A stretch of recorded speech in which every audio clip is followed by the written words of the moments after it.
Hey everyone, it's Dr. David here, and welcome back to this episode on the Rewired Parent. So glad that you're here. And we are going to be talking about the holiday season and our neurodivergent kids. So I want you to picture this. It's December 25th, and you have spent months planning. You've hidden boxes in the back of your closet. You've stayed up until like 2 a.m. assembling a plastic kitchen set that had instructions written by some sadist because you guys can't figure it out. And you have curated the perfect magical morning. I've been there. I remember a lot of those times with my wife, just getting everything set up and looking at every single thing and making sure it's perfect and wrapping them and all of that. So it's the day whenever you open the presents and you just see the wrapping paper fly off. And your child sees the toy. You know that toy, that one toy that they've always wanted and been asking for and asking for and asking for. And then they grab it and then they clutch it to their chest like Gollum with the ring. My precious. And then cousin or sibling or someone, maybe even you, dares to try and touch it. And then the scream tears through the room. No, mine, don't touch it. I just always remember this clip right here from Daffy Duck. Well,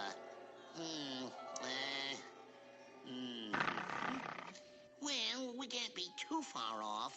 So if we, It's mine, you understand? Mine! All mine! Get back in there! Down, down, down! Go, go, go! Mine, mine, mine! So what happens? Your stomach just drops. You look at the grandparents, you see that judgy glance, and you feel the heat rising in your own cheeks, and you think, oh, I have raised a greedy, spoiled child. They don't appreciate any of this. Now, stop right there. Take a breath, because even describing it probably has raised up some nervous system stuff in you. But what if I told you that this behavior could possibly, maybe even absolutely, have nothing to do with gratitude at all and nothing to do with greed? What if I told you that clutching, hoarding, and screaming, "That's mine," is actually a sign that your child's nervous system is scanning for safety? And right now, that plastic toy is the only anchor they have. So, we're in December. We're the Rewired Parents. We're the village. And we are doing things differently. We aren't just surviving the holidays. How about we rewire them? So I want to tackle what's known as the scarcity brain, why your neurodivergent child might be hoarding those gifts, why you trying to force sharing often backfires. And I'm going to give you the 3-step support you need to use when the mine starts. So let's build this tight campaign for December, shall we? Let's dive right into it. So I want to talk about decoding the behavior. Now, the framework we always use, whether I say it explicitly or not, is always in play here. And that is the rewire the response framework. And the first 2 steps of the framework are embrace, which is embracing the unique wiring of your child and your wiring as well. And then engaging with them with connection and empathy and reading the signal and embracing what's actually happening in your child's brain on that morning. So to us, it looks like fun, right? We got all these presents and lights and people. But remember, to a neurodivergent brain, whether it be ADHD, autism, sensory processing sensitivities, this holiday, Christmas, Hanukkah morning is a sensory assault. So I want you just to close your eyes with me for a moment and just picture all the inputs that could be there, right? You've got the visual inputs. You've got the bright colors and the flashing tree lights, and then the mess just everywhere, clutter.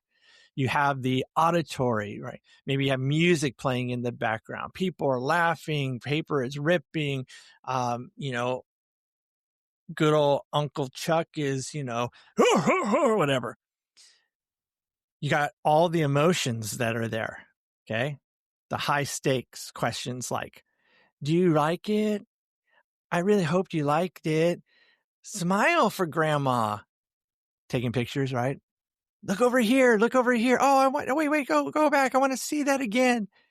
And then think of all the dopamine, these massive spikes going up from novelty, something new, followed by these immediate crashes. And so guess what? When nervous systems get overwhelmed, what do they look for? They look for anchors. They look for something that can present safety to them. And sometimes that's control. And we know, parents, right? I know. I try to control things as well because I think that's what makes my nervous system happy. So when your child grabs that toy and starts screaming, it's mine, stop for a moment and think, maybe they're not trying to be mean. Maybe they're trying to stabilize. Maybe they're trying to regulate. Maybe their brain is shouting, everything here is just too loud. It's too fast. I need to hold on to this one thing to know where I am in space and time. And this is scarcity brain. Scarcity brain tells the child, if I let this go, I may never get it back. If I share this, I feel unsafe. So when we look at it through the lens of engage, we realize the behavior isn't at face value rudeness. Maybe it's a panic response. They're clutching for safety. And if we treat it like a behavior problem, we're going to miss the point. We have to treat it as a regulation issue. Now, our instinct as parents is to go to the standard scripts, right? What do we usually do? Cousin comes over, wants to see the new Lego set that you just spent $400 on. Your child screams, no, you step in. And usually what do we say? Okay. Picture in your mind. What are you going to typically hear? What might you say? Come on, be nice. You know you have to share. Don't be greedy. You just got 10 amazing presents. Or one of my favorites, if you can't share it, then I'm going to take it away. Now, why do these scripts fail every time? Because when a child is in scarcity brain, their threat detection system is on high alert. So when you force them to hand over the object that could be making them feel safe, you are confirming their worst fear. You're proving to their nervous system, you were right. You aren't safe. People are going to take things from you. Forced sharing doesn't teach generosity. Forced sharing teaches two things: compliance and resentment. Think about it. It teaches the child, and what their nervous system learns is this: my safety doesn't matter. Keeping the peace makes adults happy, but it makes me feel terrible. You cannot demand executive function skills. It's not something that you can snap your finger and make a developing brain do, especially a neurodivergent developing brain. Like sharing, waiting your turn, taking the perspective of others. You're not going to do that and automatically turn on a switch from a dysregulated brain. It's like asking someone to do long division while they're sitting in the middle of the UCLA band playing at a football game, right? You're trying to memorize something. You have to first get them to that place of safety. So how can we do that? How can we equip us and them in this moment? Okay. So let's think about some possibilities of things that we might be able to say and do that can validate their safety first so that eventually they will share later. I'm just telling you what I've noticed is that when my kids were forced to do something, it usually was met with great resistance. But then it's interesting, over time, when there is a sense of safety and connection and regulation, they're willing to share. In fact, they want to share because they want that connection with others. So I have a mini course out on Rewire the Moment, and I'm going to share with you a little bit from that. Okay. So in the context of holidays. So step one is you want to validate whatever it is they're feeling. So in this case, you want to validate that they possess something, that the object is actually given to them, because this is going to lower the threat. So say things like, I can see you're really holding that tightly, like the picture I have on some of my social media posts. That's yours. And guess what? That toy belongs to you. Now, two, you're going to name the body state without judgment.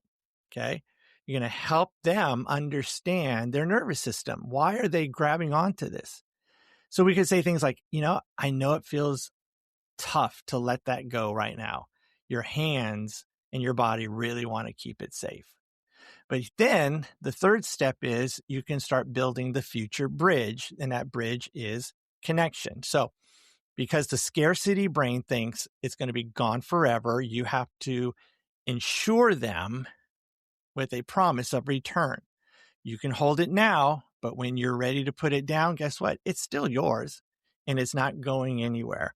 And you may even put an extra level onto it to say something like, I'll make sure I take care of it. So do you hear the difference? The old way says, you better give that up right now. The rewire way says, you are safe to hold it. Now, paradoxically, when you tell a neurodivergent kid you don't have to share right now, it is yours, you might actually see their shoulders drop and they relax and they may take a breath. And like I said, 5 minutes later, they may put the toy down, go play with their cousin or siblings, or even want to play with them with it because it's fun. Why? Why does this happen? Because you've removed the threat. You've turned off the survival alarm in the amygdala. So this holiday season, I want you to change the goal.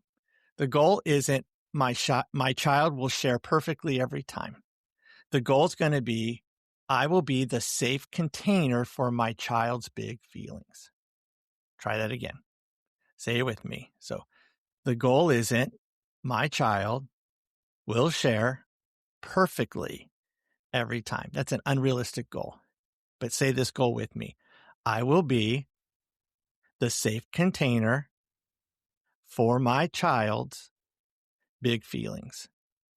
And when you remove the shame from the mind moments, you actually are going to start opening the doors to connection. Now, this is just one example. I know holidays, this time of year, even if you go shopping or do anything, it's like a minefield of these moments, isn't it? There's disappointment over gifts. There's sensory meltdowns at the grandparents. There's the crash after the sugar wears off. There's the crowds or whatever it is. And if you want a full playbook for this, not just theory, but literally the supports that actually work, I want you to enroll in my mini course, which is Rewire the Moment. It's short, three short sessions, video based. Even has the audio there in case you want to listen to it on the road or whatever. There's tools that you can use and print out and stick on the fridge or wherever.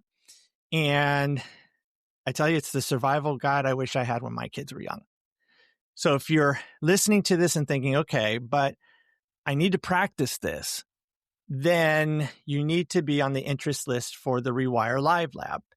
And this interest list is a group of people who are saying, hey, I hear, Dr. David, that you're going to do a new weekly interactive show starting in January.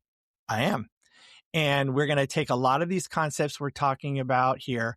We're going to flesh them out, maybe role play them, troubleshoot them, and then be able to build plans that are specific for your children. So don't let December break you. Let's build it like a strong Lego fortress. So I'll see you next week. And when we join next week, we're going to talk about the sound that haunts every parent's dreams. You got it. Whining. Until then, remember, we are here to stop fighting the fire and to start understanding the spark. So if you're interested in the mini course or you're interested in the interest list, You can look in the show notes. You can sign up for the course on my website at drdavidapalmer.com.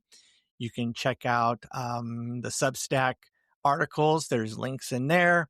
Again, the website has everything pretty much I'm able to offer at this time. So take advantage of it. And until then, keep on rewiring, and we'll see you next time.